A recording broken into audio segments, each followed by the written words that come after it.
UKలో 1 year masters. No IELTS required up to 5 years visa. High visa success rate. ఏపీలో రాజకీయ పరిణామాలు hot గా మారుతున్నాయి. ప్రస్తుతం ఏపీలో జగన్ వర్సెస్ పవన్ అన్నట్లుగా పరిస్థితులు ఉన్నాయి. ఏపీలో ఎన్నికలు మొదలు వైసీపీ టీడీపీతో పాటుగా జనసేనను కూడా గట్టిగా టార్గెట్ చేస్తూ వచ్చింది.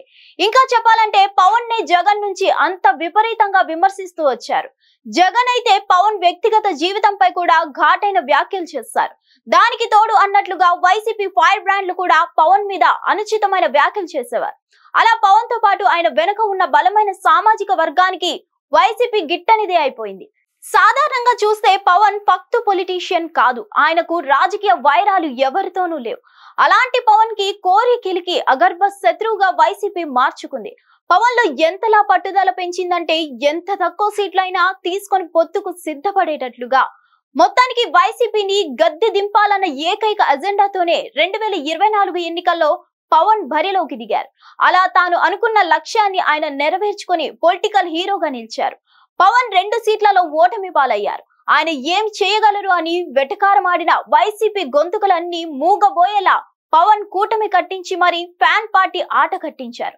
ఇక ఎన్నికలు ముగిశాయి. కూటమి అధికారంలోకి వచ్చింది. కానీ అంతా అనుకున్నట్లుగా జనసేన అయితే జగన్ మీద విరుచుకు పడడం లేదు. ఆయన తనకు ఉన్న అపరిమితమైన అధికార బలం చూసుకొని వైసీపీని టాప్ టు బాటం నేతలను తూలనాడడం లేదు. ఒక విధంగా చెప్పాలంటే పవన్ ఎంతో హుందాగా సంయమనం పాటిస్తూ వస్తున్నారు. ఆయనకు ఈ రాజకీయ కాంక్షలు ప్రతీకార రాజకీయాలు అన్నవి గిట్టవన్న మాటలనే నిజం చేస్తూ ఒక స్ఫూర్తిగా ఉంటున్నారు. అదే సమయంలో పవన్ ఏమిటో ఆయన రాజకీయం ఏమిటో తెలిసి వచ్చిన వైసీపీ కూడా గత 3 నెలలుగా ఆయన ఒక్క మాట అంటే ఓటు. పవన్ ఊసు ఎత్తడం లేదు. ఆయన మీద చిన్నపాటి విమర్శ కూడా చేయడం లేదు. పవన్ ని ఒక్క మాట అన్నా ఆయన వెనుక ఉన్న బలమైన సామాజిక వర్గం ఎంతలా దెబ్బిస్తుందో వైసీపీకి ఏరుకైందని అని అంటున్నారు.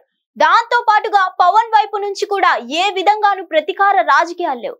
దాంతో జనసేనను పక్కన పెట్టి వైసీపీ తన రాజకీయాన్ని, తన యుద్ధాన్ని టీడీపీ మీదనే కొనసాగిస్తుంది. టీడీపీ కూటమిలో 3 ప్రధాన పార్టీలు ఉన్న జనసేన, బీజేపీలను పక్కన నెట్టి టీడీపీని, చంద్రబాబుని వైసీపీ టార్గెట్ చేస్తుంది. మరి దీని వెనుక అంతర్యం ఏంటో తెలియదు కానీ చంద్రబాబుని వైసీపీ చూస్తోంది.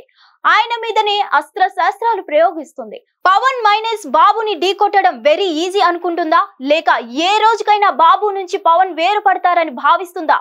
లేక బాబుని కార్నర్ చేయడం ద్వారా జనసేన మీద సాఫ్ట్ కార్నర్ ని ప్రదర్శిస్తుందా అన్నది ఈ రోజు వరకైతే తెలియదు. ఏపీలో మాత్రం జనసేన వర్సెస్ వైసీపీ అన్నదే లేకుండా పోయింది. మరిన్ని అప్డేట్స్ కోసం stay tune to hit TV. Hit TV app ని డౌన్లోడ్ చేసుకోండి. ఇందులో short news, live news, entertainment movies అన్ని అవైలబుల్ గా ఉన్నాయి. Please download Hit TV app. Hit TV app. Hit TV app ని ఫ్రీగా డౌన్లోడ్ చేసుకోండి.